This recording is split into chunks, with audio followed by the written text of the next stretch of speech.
Okay, I've finished A Little Life. Ignore this blankness that will be filled eventually. But I've finished A Little Life by Hanya Yanagihara. A book that's taken me around 3 weeks to read. A book that's taken over 30 hours on the audiobook, so probably about 15 for me, just less than 15 maybe, of my life. I've picked up every now and then, I've picked it up when I can, I've listened to it when I can. My past few weeks of my life have been a little bit busier than other weeks of my life, but realistically, it's still a long book. Some people say they love it. Some people says one of the best books I've ever read. Some people say they despised it. They said it was consistently depressing and consistently upsetting, and it was just not very nice and not very nice to read, and there's a lot of trigger warnings in it. I don't want to list them all on here because I think if you list a trigger warning like specifically on YouTube and you say the words, you might get kicked off YouTube. But please look up the trigger warnings if you're considering this book after my review. Now, spoiler, I'm going to do this kind of review in 2 halves, and I'll state when I'm about to go into the bit where I'm talking about actual events in the book. So I'm going to do the first half, which is my non-spoiler or spoiler-free review. I'm going to talk about my thoughts about the book in general, for those of you that have not read it yet. I will then do a part 2 where I talk about my thoughts on the book, on specific events, very specific things. It's going to be controversial. Stay tuned. So, my review of A Little Life by Hanya Yanagihara. Okay, so A Little Life by Hanya Yanagihara. I'm going to really struggle with that surname and the first name, but is about Jude, among other people. When I went into this book, I thought I was going to be reading a book about a lot of different characters and all of their different stories from different points of views, their journeys, their events, their interactions, this sort of stuff. And at the start, it did feel a little bit like that. I felt like I'm reading about this character and that character and what they're doing and how they're growing up and how their life's changing. And then I realised it was mainly focused on Jude and the horrible things that Jude has to go through in his life. That's probably about as spoilery as this book is going to get. It's about how Jude grows up, how what happens to him affects both himself and the people around him. How every time something good happens, something bad then happens, how over 700 pages, it's incredibly upsetting. Now, as I said just now, a lot of people said this is one of their favourite books of all time, and a lot of people said to me, incredibly depressing. I can relate to both.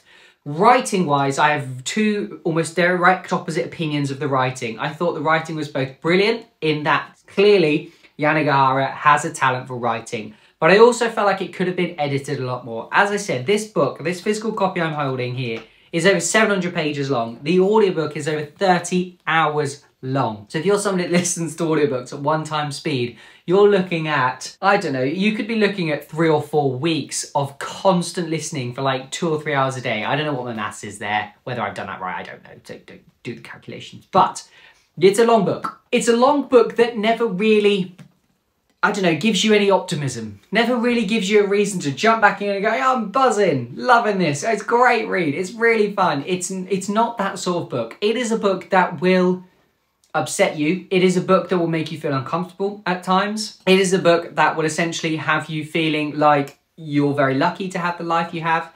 As I said, if there are any specific situations in this book, once reading the trigger warnings, that you think that's not for me, it could bring up something very dark and very unhappy in your life. And if that's so, in advance, I'm incredibly sorry to even be talking about this book. It's a book, as I said, it's not particularly positive. It's not a very happy book. It's a book I don't know if I could recommend to people.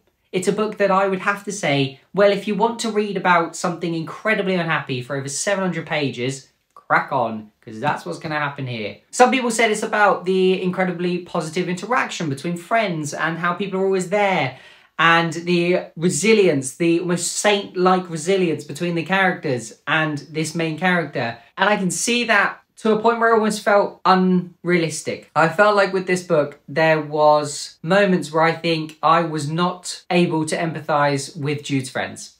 And I don't want to spoil too much of this before I get to the spoiler bits, because I just want to give you a general overview of it before I go into the actual physical events. There's just moments in this book where I thought, oh, not again, not another one. Can it all cheer up?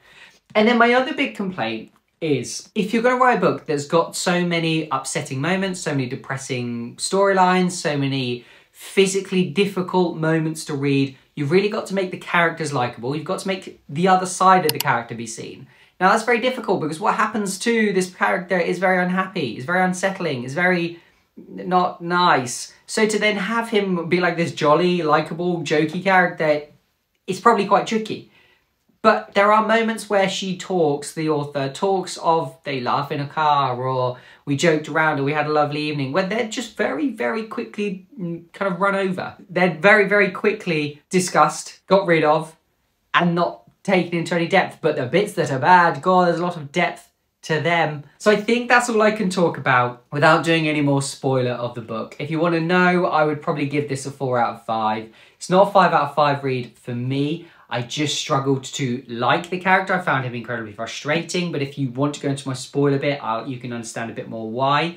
If you want to come back to this book once you've read it to go into my spoiler bit, you'll see a little thing at the bottom that allows you to jump to the spoiler bit. Other than that, I think, yeah, it's a 4 out of 5 for me. It's not a life-changing book for me. It's a book that I think is life-changing and that I will say to people, God, I remember that book. Yes, God, I had this emotion about this book. Here's my thoughts on the book. But it's not a book I think is going to be in my top 10 at the end of the year because it's not a book that made me feel happy. It didn't make me enjoy reading. That's a big thing. It didn't make me enjoy reading. Well written, overwritten, very upsetting. That's my summary. Let's jump into my spoiler area of A Little Life. If you've read the book, this is the bit you should be now watching. Jude, our main character, JB, Willem, who else have we got in here? Harold, Julia, these other people in his life.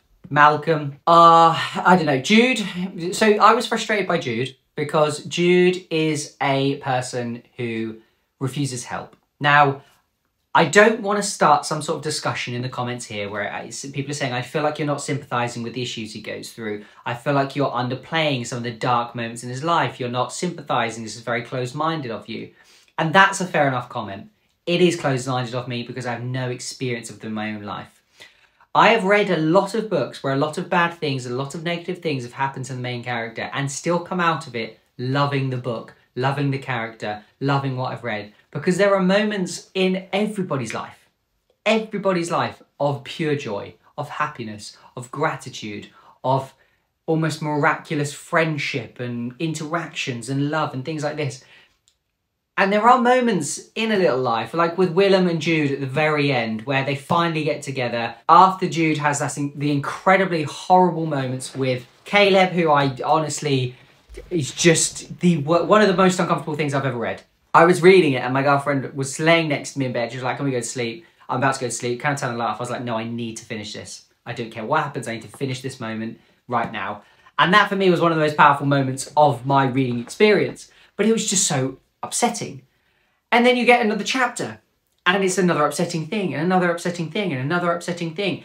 And if this was kind of bookmarked between moments where Jude had these lovely days out, where he had these lovely moments where things did get better for him. He had a year or two where things were perfect. Everything was lovely. And then maybe something slightly unhappy happened. It'd be fine. But it's just a repetitive, like literally, I don't want to say a lot of the trigger words, but there's some horrible things that happen to Jude in this book that realistically, I almost felt like unrealistic. Like there's a point where as a child he grows up and then when he's young, he's essentially abused. He goes to a place with some brothers, some monks, where they treat him horribly. He's then he meets one of the monks, I don't know if he's a monk actually, but he's a brother, he's called Brother Luke.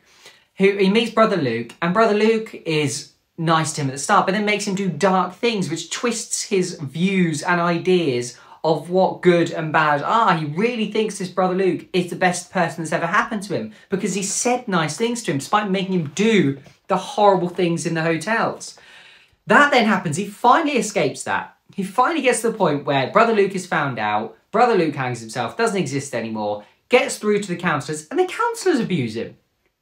It's ridiculous. He then gets out of being like that with the counsellors. He's incredibly... And then he gets to a doctor, and the doctor runs him over and like injures him minorly for his whole entire life. His whole life he's then suffering in pain, physical pain and emotional torture pain because of what's happened to him as well. Now, I don't know how many things I've just said might be, I don't know, brought up on YouTube's problems as things I shouldn't be saying, but it's just a book that really, I just felt like, oh my gosh, Do you need to repetitively say these things? Could something not really positive happen for like 50 or 60 or 100 pages? We've got over 700 pages here. Could 100 pages of them for a bit just not be nice? No, okay. There's even a chapter at the end called The Happy Days where bloody Willem dies. I mean, yeah, it's a book that I really, really struggled to enjoy. And enjoy's not a word I mean in that it's a bad book. It's not a bad book. It's not a terrible book. I think it would be naive of me to sit here and say this is a bad book. It's not a bad book. It's just a book where, in all honesty, you're reading some wonderful writing. As I said, overwritten. There's definitely elements of this that could have been cut down.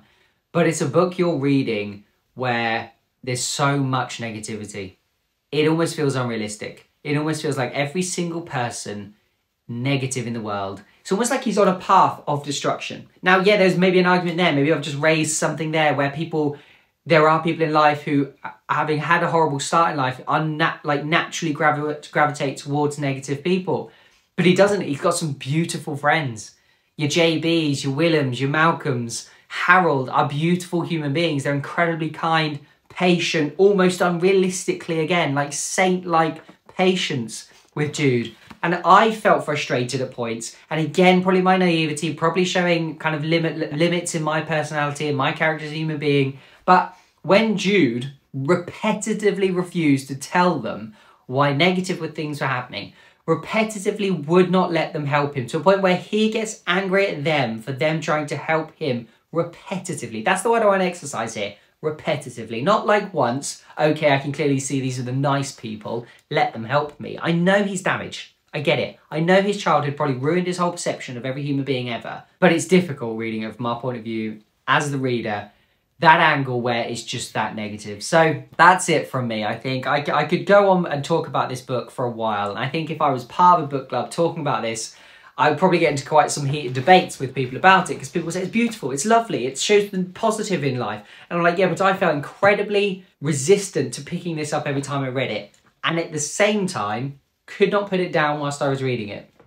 That's my summary of A Little Life. I didn't want to read it, but I couldn't stop reading it. Is that a good summary of A Little Life? I don't know.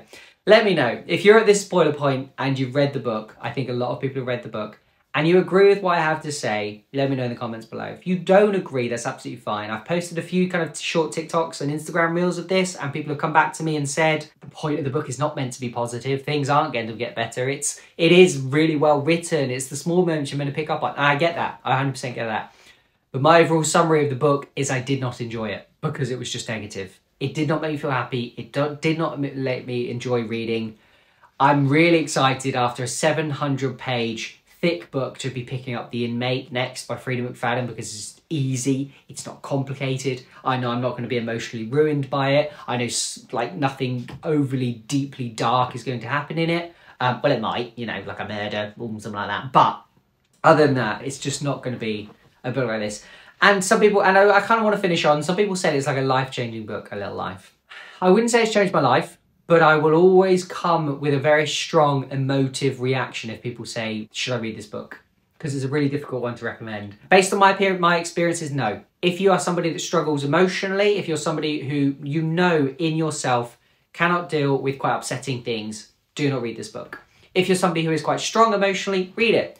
I have also heard people say that they're at quite a dark time in their lives or at upsetting times in their lives when they read this book, and it was brilliant for them. They loved it because they related to it. Maybe read it then, I don't know. I would say read the trigger warnings. I would say see other people's point of view. Go on TikTok, search the hashtag, search A Little Life, see what else comes up, see what other people say about it. Don't just take my opinion for it. That's my thoughts on it. If you enjoyed Little Life, let me know. If you did enjoy Little Life, let me know. Let me know if there's other books that I should also be avoiding like this that other people recommended as well. But until then, I will see you in the next video. Thank you for watching, and goodbye.